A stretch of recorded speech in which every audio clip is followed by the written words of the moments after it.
Hello everyone, welcome to this video. I'm going to be discussing YOLO object detection algorithm, and I'm going to be focusing on the full development cycle for the algorithm, from the data downloading, data preprocessing, all the way to algorithm implementation from scratch, and also how to load the data to the algorithm for training. But I'm not going to be actually training it because of the memory constraint. That is, YOLO requires so much memory in order to train it. So yeah, but I'll essentially talk about everything that involves the development cycle of the YOLO algorithm. So essentially, we see that YOLO, which was developed in 2016 by Redmon et al., actually involved the VOC dataset. So I used the VOC 2012 dataset, so you can go all the way to the Pascal dataset homepage and then download the 2012 dataset over here. And then after downloading it, now it will be as a tar file. So that tar file, when you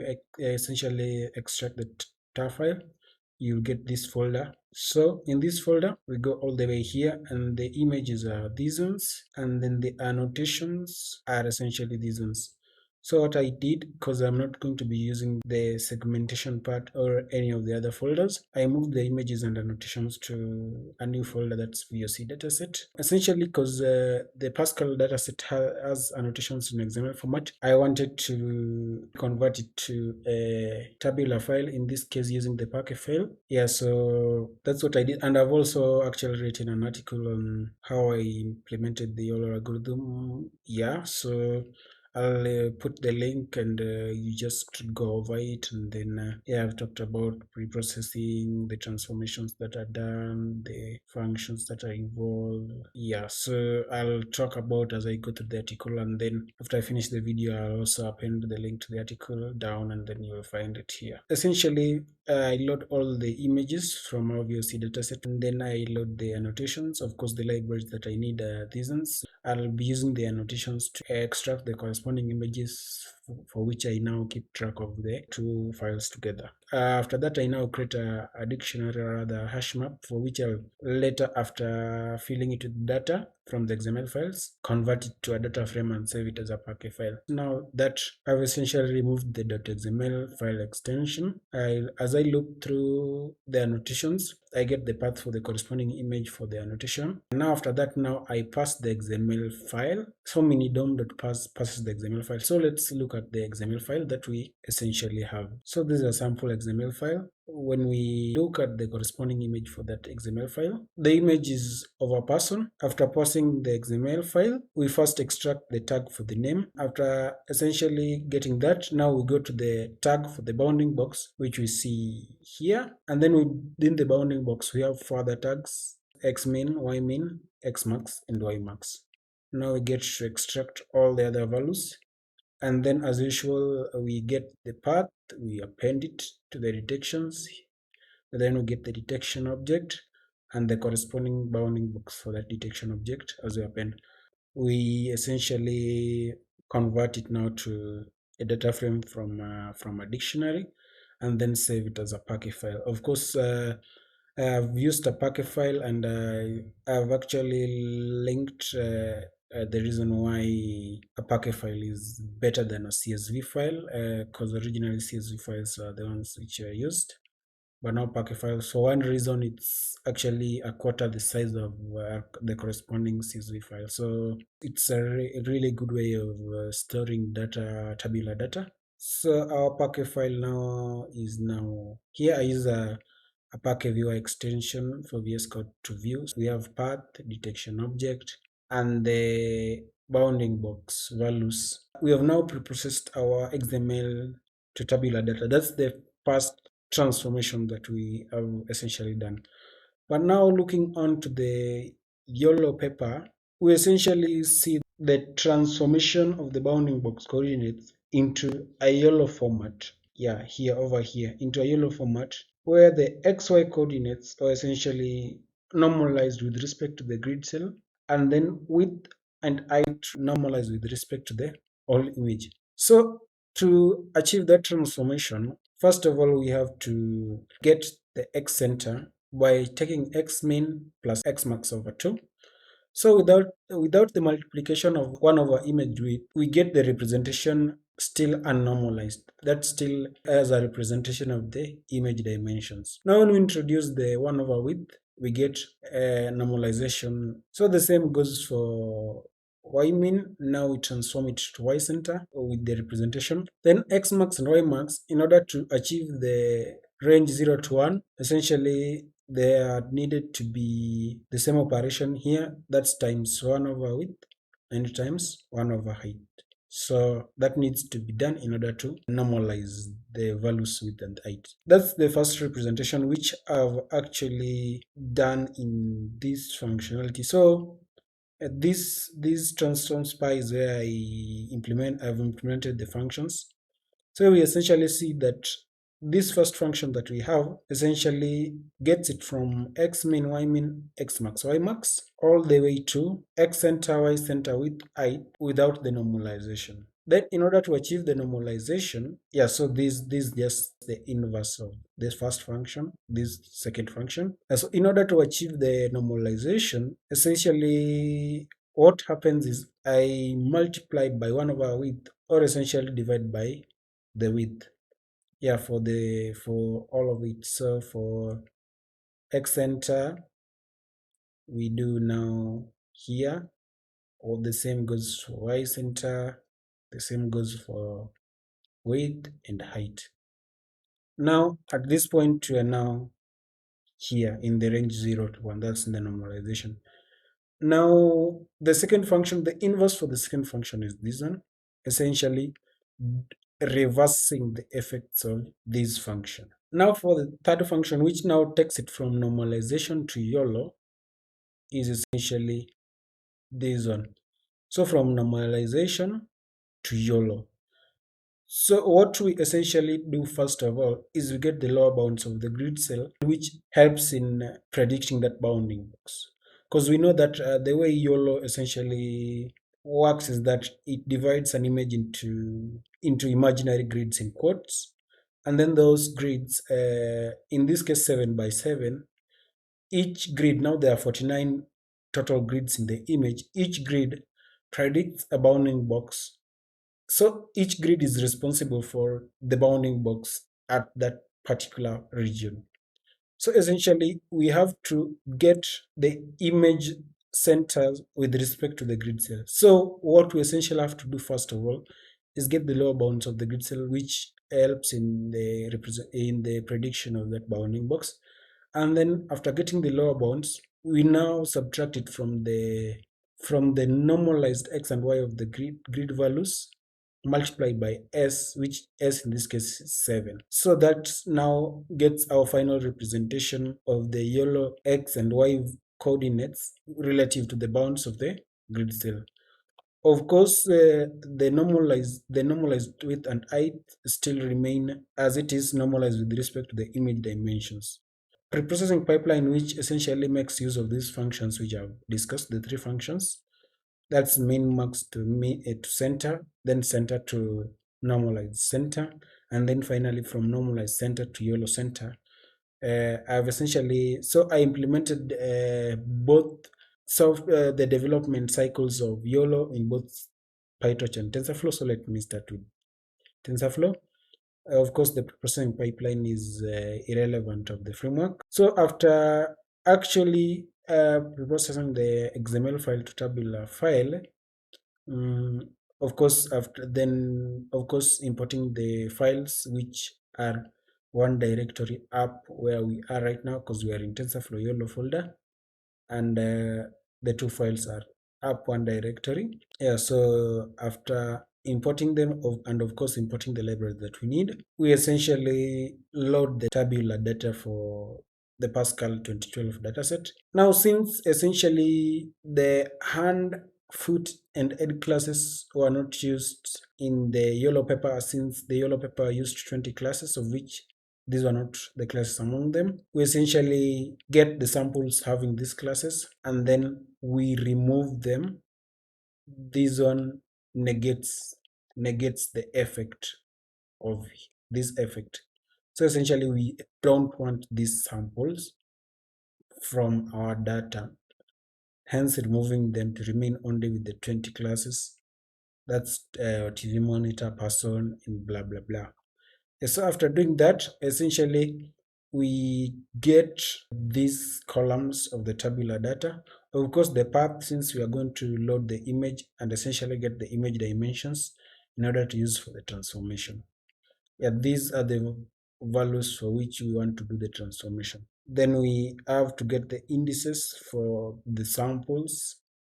And then we first of all, of course, convert the data frame values into a NumPy array, and then initialize new columns with 0 values. Yeah. Then as we look through the samples of the data, first thing, of course, we get the path and the bounding box. Bounding box is a tuple. Then I load the image, get the dimensions for using the transformation pipeline. I'd actually implemented one function for the 3 transformations. That's B minimax to B center to B normalized, and B normalized to B YOLO. Now I call it here, passing the image dimensions and the bounding box coordinates for which we are to transform to YOLO format. And then, of course, after getting the result, I round it to 3 decimal places, and now I initialize the 0 values with now our new values which are achieved via the transformation pipeline. And after running everything, now we get a new Pake file which is known as VOC 2012 detections.pake. Now having the original columns plus the new columns, so we see that these are the original columns. Then we also now see the new columns, that's X YOLO, Y YOLO, width norm, and height norm. Now I want to talk about data loaders, and this is now where we go to the specific case scenario where TensorFlow data loader uses the TensorFlow graph representation, and then the PyTorch data loader inherits from the base class dataset in order to essentially implement its own data loader. Essentially, when the predictions are done, they are encoded as an S by S by, then the dimension for the channel is B times 5 plus C. We have C classes, that's 20 classes. Each grid cell predicts 2 bounding boxes. So we have the channel dimension as is 30, and then here is 7 by 7. So we need to essentially represent the bounding box values as a grid of 7 by 7 by 30. So whenever you input a 48 by 448 RGB image, then the output will be 7 by 7 by 30. After which now we'll do intersection over union and non-max operation in order to essentially achieve now the above threshold bounding boxes, which will now represent the bounding boxes for the final predictions. So of course we need the utils, so we have to get it one directory up. I've used type inting, hence this import, and of course the libraries that we need in order to essentially write our data loader for TensorFlow. So we see that first of all, what we need to do is read our Pake file, and then after reading our Pake file, we need to get the classes from the detection object column. After loading our data, we load our image. Now this one is mapped in the pipeline for the TensorFlow graph. Then after that, we convert our detections to grid. What we need to do, in summary, before I pass through the file, we need to load our data, create a TensorFlow graph representation of our dataset, bind 2 functions to the TensorFlow graph representation. That's the path to image, which essentially loads the image from the path, and detection to grid, which essentially converts the detection columns into a grid representation, which is now the 7 by 7 by 30, which have essentially shown you in the paper. The 7 by 7 by 30 is essentially in such a way that for the channel dimensions, the first 20 essentially represent the class for which the object belongs to. Of the 20 channels, only one will now be initialized to 1, with the rest remaining 0, such that that one will essentially tell us which class that object belongs to. Of the 10 remaining, we have 2 bounding boxes that is predicted by each grid cell. Now that bounding box is such a way that it's confidence xy with height. The same goes for the second bounding box. For our training dataset, we are fully convinced that there's an object, we essentially assign one. Let me just talk about the grid first. We know that an object truly belongs in the 21st dimension. We essentially set it to 1. Of course, it's 7 by 7. So I've not focused on the 7 by 7 dimensions, but rather the 30 channel dimensions. So this one essentially picks the height and width dimension that essentially is responsible, essentially now picking that grid, that particular grid that is responsible. But now for the channel dimension, we see that the confidence is set to 1. So after the confidence, we see the xy with height. Then xy with height is populated by the bounding box coordinates. And then I also talked about the classes. The classes are 0 all the way to 19. Either one of the 0 to 19 will be set to 1 to show us which class the object belongs to, and then followed by the confidence, which is set to 1, then followed by the bounding box coordinates populating the first bounding box. The second is left.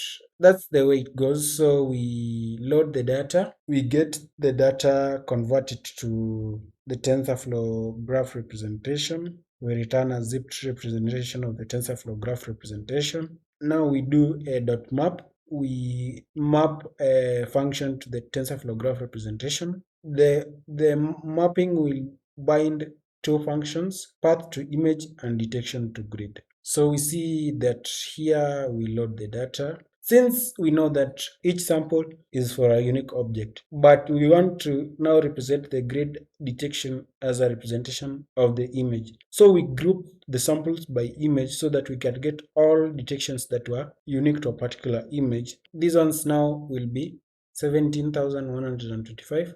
Of course, the boxes classes, we see that some images have one object, some images have three objects. Hence, it creates a rugged representation of tensors. Hence, we have to use the dot rugged. Yeah, now we create a TensorFlow graph representation from our tensor values. We use dot map in order to bind our two functions, that's path to image and detection to grid. Yeah, so after doing that, now we return the dataset. Of course, batching now batches the dataset in order to take advantage of the data parallelization and distributed processing. So this just for testing. You can run it for testing purposes.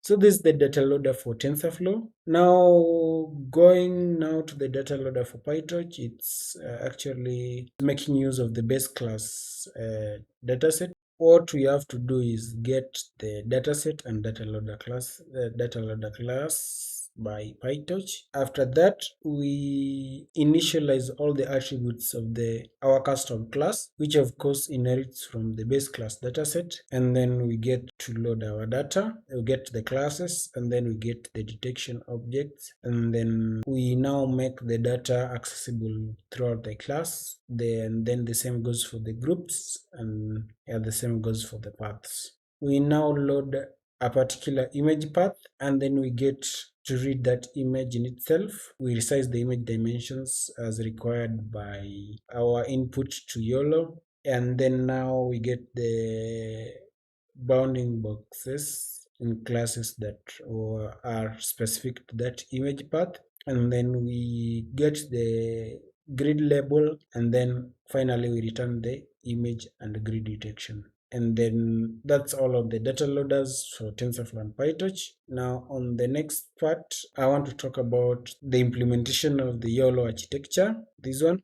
So these functionalities, I've implemented them, I've visualized them here. So the first part here is this one, and then this one is now this second part. So I've talked about how the bounding box transformation happens, and then here I visualize the bounding box coordinate, the grid flow value representation, and then x and y offset. Yeah, and then this is essentially the grid cell that is responsible for the prediction of this bounding box. The same goes for this one. This is the grid cell responsible for representing the plane. For this one, the grid cell is this one, and then for this person, the grid cell responsible for prediction is this grid cell, the person the same. Yeah, so you can just essentially have to read the article and understand more.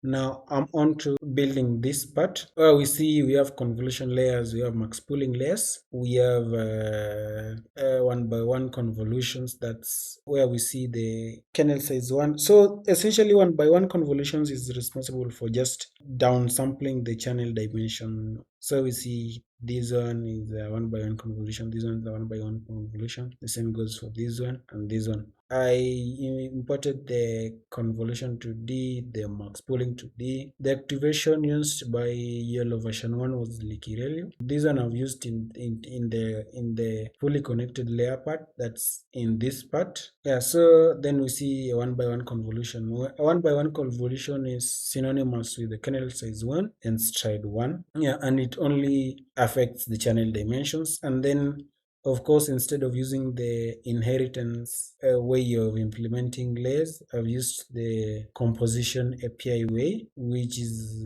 also a very nice way to implement layers, and it's very convenient. And then the convolution by itself represents the convolution and Likirelio, and then for my case it represents convolution, batch normalization, and Likirelio. So for any convolution that we see here, we know that it's a representation of 3 layers essentially for my implementation. So that's convolution and batch normalization and Likirelio. Then I return that directed acrylic graph to the callable, which I now return. Then the dense block I did not actually use it. Then dense connection is just the repeated connections here. So I get a connection and I loop through it multiple times. So essentially what we see here, we see 7 by 7, that's kernel size. 64 is the number of output channels if we are talking the PyTorch way, or the number of filters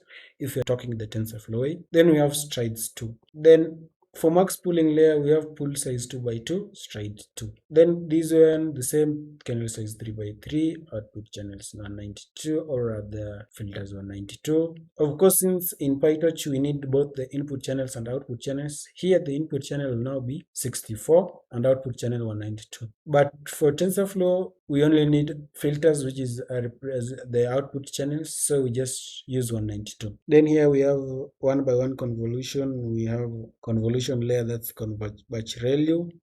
We have one by one convolution. We have conbatch-ReLU. We have max pooling layer. We have now the repeating blocks. So here for the first case, I want 4 repeats. So I loop through the 2 layers. I append to the directed acrylic graph. Then after appending to the directed acrylic graph, do a repetition 4 times in order to build the final acrylic graph for the times 4. Yeah. Let me go to the YOLO network and see how it goes. So of course, everything that is a representation here I've done here so that somebody can follow easily. These are conbatch-ReLU, that's max pooling, conbatch-ReLU, we have max pooling, we have these are one by one convolution where I now just get a representation of the filters since it's the filters which change. Then we have conbatch-ReLU, one by one convolution, blah blah blah.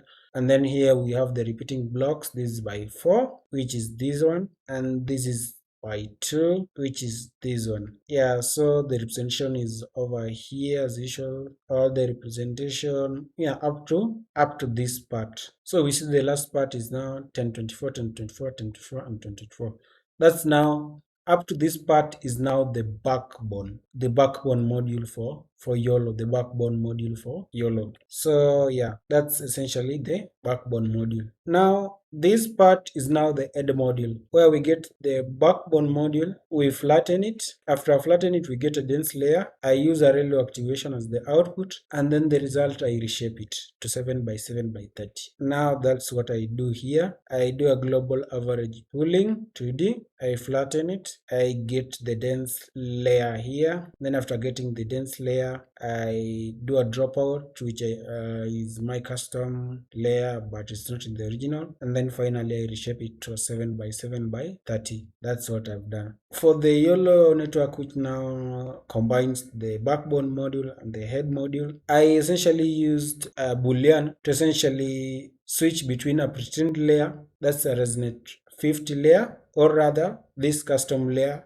the backbone module that I've implemented up here. So essentially we see that I import the layer, I freeze the trainable weights, and then of course I assert that it's indeed the weights are indeed frozen. And then I build a directed acrylic graph. The end of the backbone for a pretend model is here. Now I call it the ResNet module. Then I return it. For a pretend model, I use the preprocessing input. Here using a one-liner composition API, I use a preprocessing input for the ResNet, and then I now get the preprocessor, and then I get the ResNet module. But now for my own from scratch backbone module, I use the mean standard deviation normalization. Of course, since we have standard deviation, I need to essentially square it to get the variance, since the normalization essentially has parameter for variance and not standard deviation.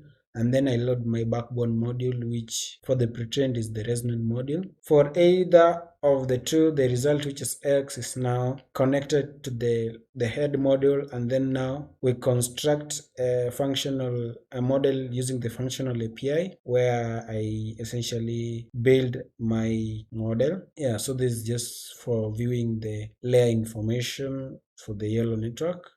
So this is it for TensorFlow, and then for the PyTorch, I essentially just did everything here. Yeah, of course, importing all the layers necessary, and then for the first part, remember converge value, this first part, then we have max pooling, and then after this one is now converge value, we have one by one convolution, we have converge value. Then this one is now the repeating blocks. And then of course I now build a torch layer from it, because actually it was a list. Then I continue on, and then this is the second repeating blocks, that's multiplied by 2, and then I build a layer from it. This is now the init. I'm using in PyTorch now, I'm using inheritance way of building modules instead of the composition API which I used in TensorFlow. Yeah, so after initializing all these layers, all these custom layers, in the forward method I call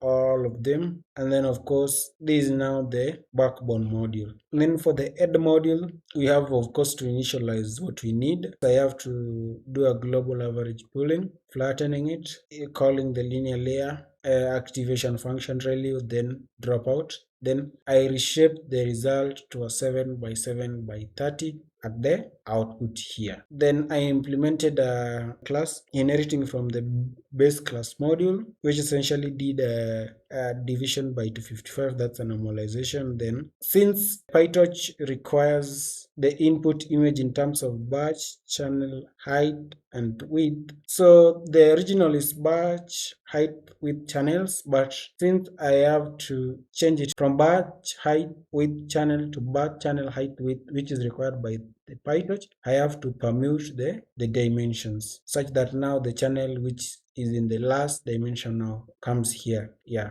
so that's the preprocessing for PyTorch, which for this case it will be the same for whether it's a pretend model or not. Then here, in place of the backbone module for the pretend model, pretend true, I would load a pretend ResNet 50 PyTorch from the model zoo, and I omit the classification layer, that's the last part, and then I build the preprocessor. After building the preprocessor, of course normalizing with mean standard deviation. Now if it's pretend, I want to load the ResNet module, else I want to load the backbone module. Yeah, then I return the PyTorch model. Yeah, so that's the case for the PyTorch model, either pretend or not. And then after that, then we go, let me show you the end to end. So I started with the TensorFlow part. This is the data loading, this is the data loader for TensorFlow, this is the YOLO network. Of course, also I'm using pretend true. I'm loading the ResNet module as the backbone module instead of the from scratch module. And then now I'm going to talk about the YOLO loss implementation. So essentially, we know that the data loader produces images and labels, and the labels are grids. And so when the images are passed through the YOLO network, the outputs are predictions of 7 by 7 by 30 grids. So how is the loss metric defining predictions and the labels?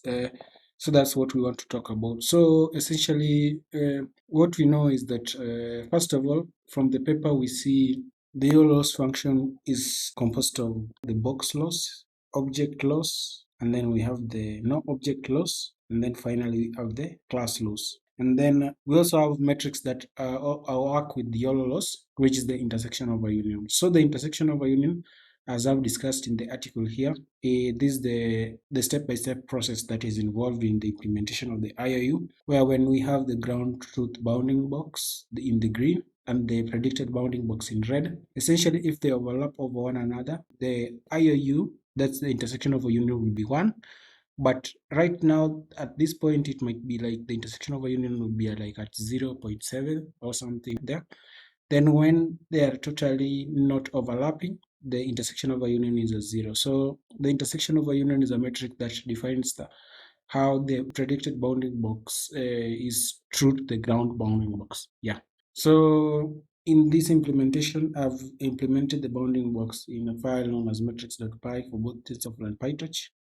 And we see that it's also known as the Jaccard index. That's the IOU. So when we get our bounding box in midpoint format, that's essentially the YOLO box format. To get the X min, Y min, X max, and Y max for the predicted, we do these ones because we know that this one is X center. So to get X minimum, it will be X center minus width over 2. The same goes for Y minimum, get Y center minus height over 2. Then to get X max, we get X center plus half the width. And then for Y max, we get Y center plus half the height. The same is done for the ground bounding box. This midpoint will be used in the YOLO loss function, since essentially YOLO format is in the midpoint format.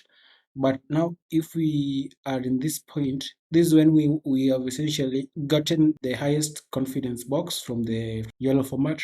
That's when we now use the IOU in this format. Essentially in this format, in the corners, we just get X min as that, Y min as that, and that's how it flows. And then we get the predicted height, and then we get the predicted width, we get the predicted area. So since we essentially know that I is intersection of a union, first of all, we get the predicted bounding box area, which is this one. Of course, since the bounding boxes are input as a batch, so the predicted area is a batch of the bounding boxes. And then we also get the grounding bounding boxes areas. And then after doing that, now we want to calculate the intersection, and then we calculate the union, and then we get the Jaccard index, which is essentially the IOU. So of course, we get the intersection X min. So to get the intersection X min, we essentially get the maximum of the two X min. That's the predicted X min and the ground X min. The same goes for Y min. And then to get the X max, we get the minimum of these two. The same goes for intersection Y max. And then we get the intersection width, which is X max minus X min.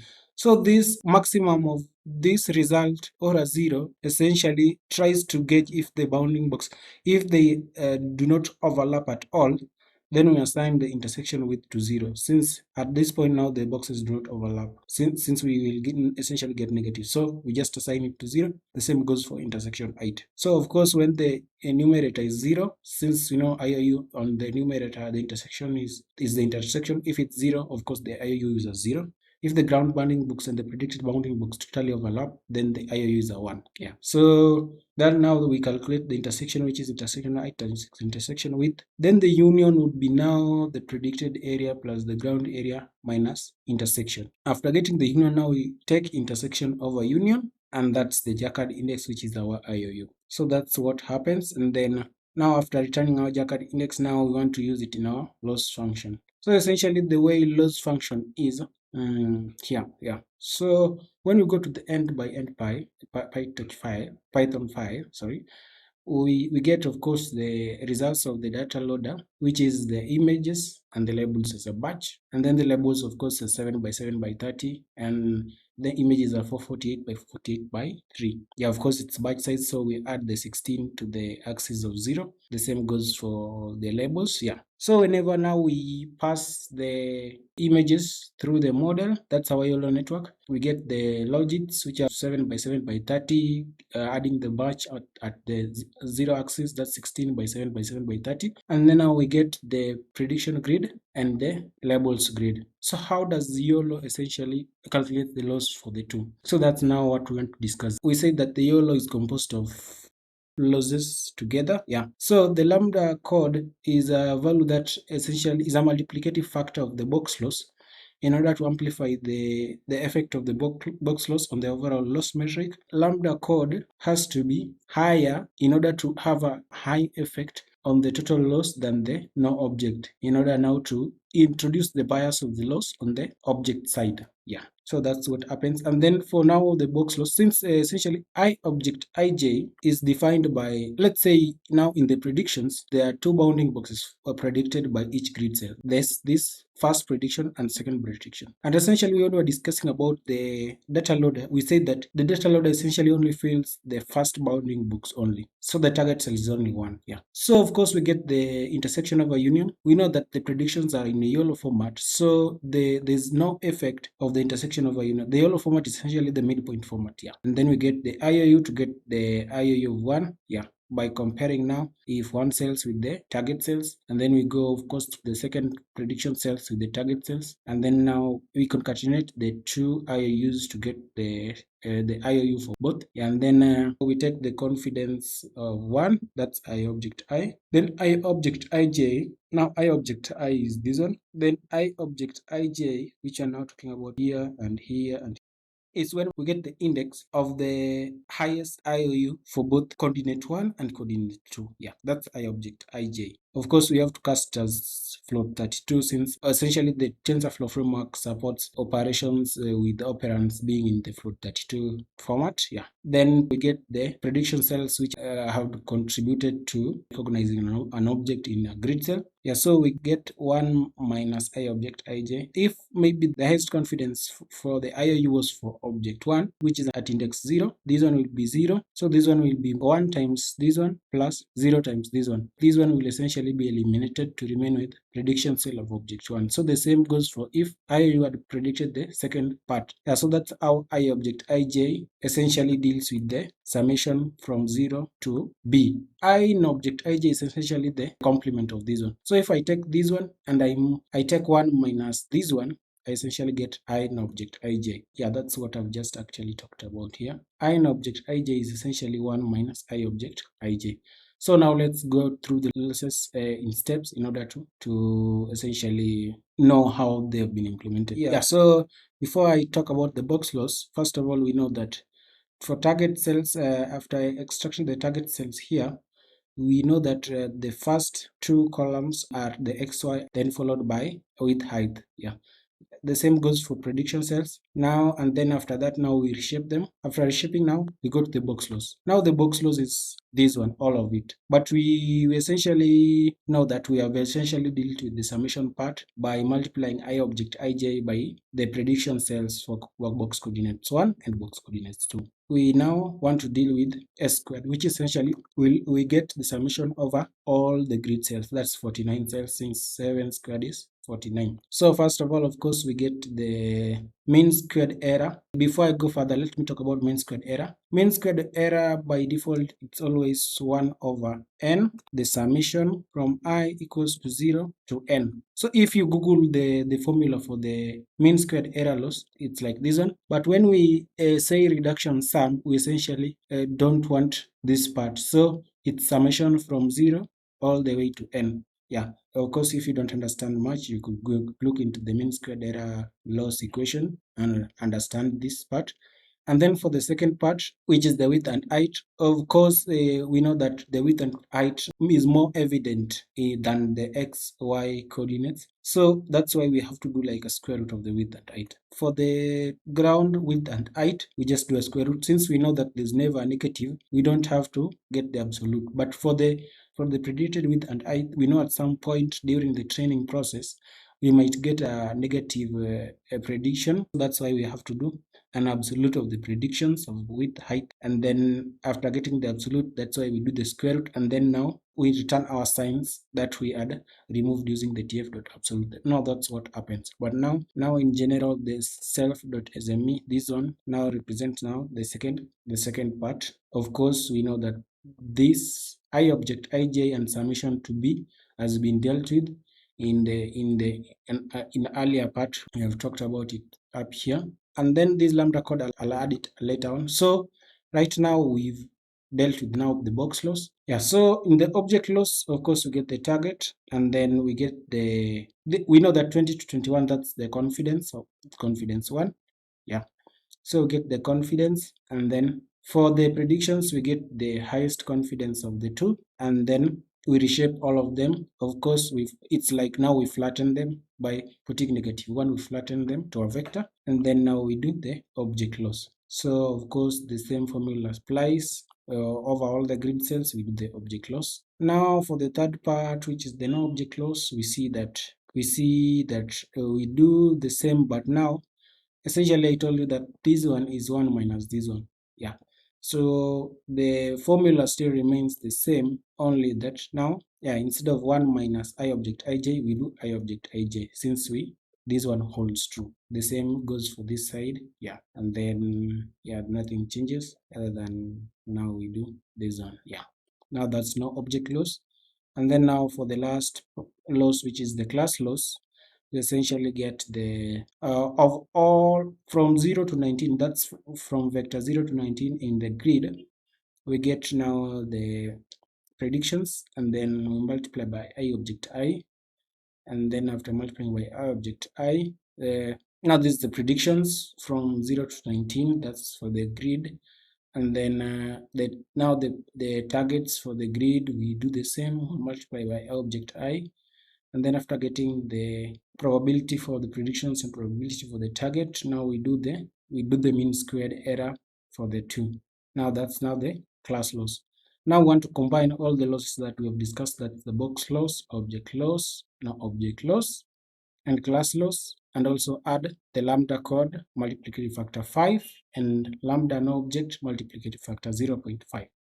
Yeah, now adding all of them, yeah, then we return our loss. Yeah, so that's how the loss function has been implemented to essentially help define the loss essentially, and helps propagate the loss through the weights in order to adjust the weights in the YOLO algorithm. Yeah, so that's about the loss. So yeah, I've talked about the IOU, so I guess I'll have to talk about the highest confidence box, which essentially when we have essentially gotten our prediction grid, that's the 7 by 7 by 30, we can get the grid classes, and then that's the first 20, and then we get the predictions, that's confidence 1, then box coordinates 1, then confidence 2 and box coordinates 2.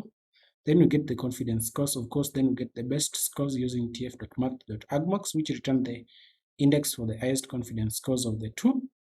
And then we cast as float 32 to enable the operand to be used in calculation in the TensorFlow framework. And then, of course, we best get the best boxes of the two using the best scores, yeah, in both boxes 1 and boxes 2.